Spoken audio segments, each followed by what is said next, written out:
السلام علیکم ورحمۃ اللہ وبرکاتہ۔ سورہ البقرہ آیت نمبر 140۔ اعوذ باللہ من الشیطان الرجیم۔ ام تقولون ان ابراہیم و اسماعیل و اسحاق و یعقوب والاسباط۔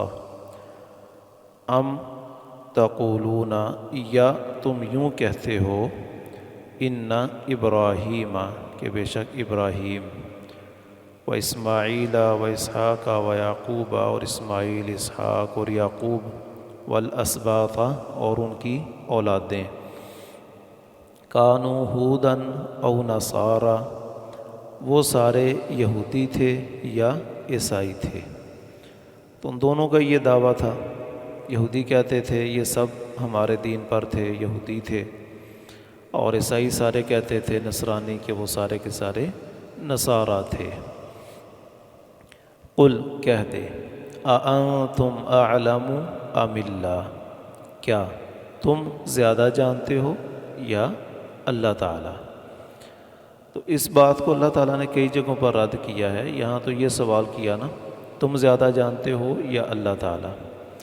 تیسرے پارے میں بھی یہ بات ہوئی ہے، تو وہاں اللہ تعالیٰ فرما رہے ہیں کہ یہ دونوں یہودی یا عیسائی نہیں تھے، بلکہ وہ تو حنیف تھے، اور یہ تورات اور انجیل تو نازل ہی ابراہیم علیہ السلام کے بعد ہوئی ہے۔ تو جو کتاب بعد میں آئی ہے، بھلا یہ اس کتاب کے متبع اور پیرو کیسے ہو سکتے ہیں؟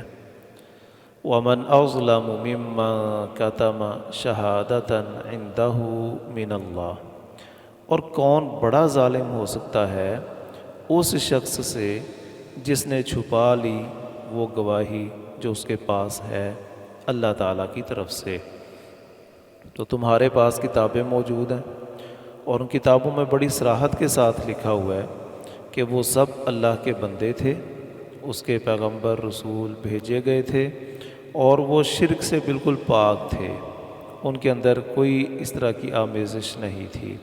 اور تم نے کبھی عزیر کو اللہ کا بیٹا کہا، کسی نے عیسیٰ کو اللہ کا بیٹا کہا، اور ان کے علاوہ بھی تم نے بڑے معبود بنا رکھے، اور اللہ کے مقابلے میں اور اس کے نبی کے مقابلے میں تم نے اپنے احبار اور رہبان بنا رکھے ہیں، اپنے علماء کو وہ حیثیت دے رکھی ہے جو کہ انبیاء کی حیثیت ہے۔ تو بتاؤ بھلا تم کیسے ہدایت پر ہو سکتے ہو؟ اور پھر جب تمہاری کتابوں میں یہ سارے حقائق موجود ہیں اور وہ تم بیان نہیں کر رہے، اور اپنی ہی باتیں تم لوگوں کے سامنے دین کے نام پر پھیلا رہے ہو، تو تم سے بڑا ظالم کون ہے؟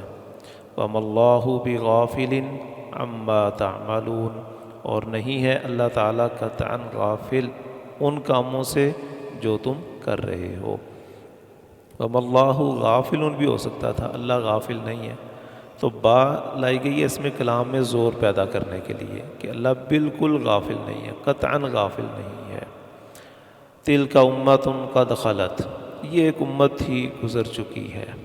تم اپنے آپ کو بڑا پاکیزہ اور بڑا اعلیٰ شان کا باور کراتے ہو لوگوں کے ہاں کہ ہماری نسبت تو فلاں کے ساتھ ہے، ہم تو ابراہیمی ہیں، اور ہم جناب اسحاق اور یعقوب اور ان کی نسل میں سے ہیں۔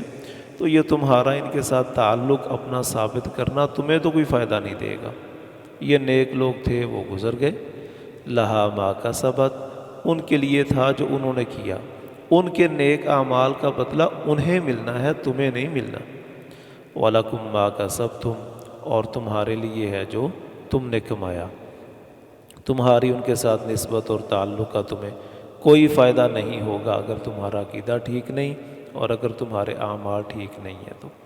ہاں، اگر اولاد کا عقیدہ ٹھیک ہے، نیکی کے راستے پر چلنے والی ہے، تو پھر انہیں فائدہ ضرور ہوگا اپنے نیک والدین کا، اور اسی طرح اولاد کو بھی، والدین کو بھی اولاد کا فائدہ ہوگا جب وہ نیکی کے راستے پر چل رہے ہوں گے، تو ان کے لیے صدقہ جاریہ بنیں گے۔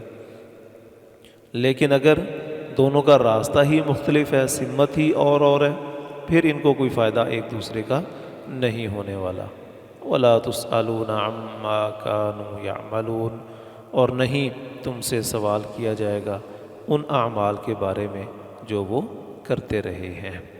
سَيَقُولُ السُّفَهَاءُ مِنَ النَّاسِ، عنقریب سوال کریں گے بیوقوف قسم کے لوگوں میں سے، ما ولاہم کس چیز نے پھیر دیا ہے انہیں، عن قبلتہم ان کے اس قبلہ سے، التی کانوا علیہا کہ یہ جس پر پہلے سے موجود تھے۔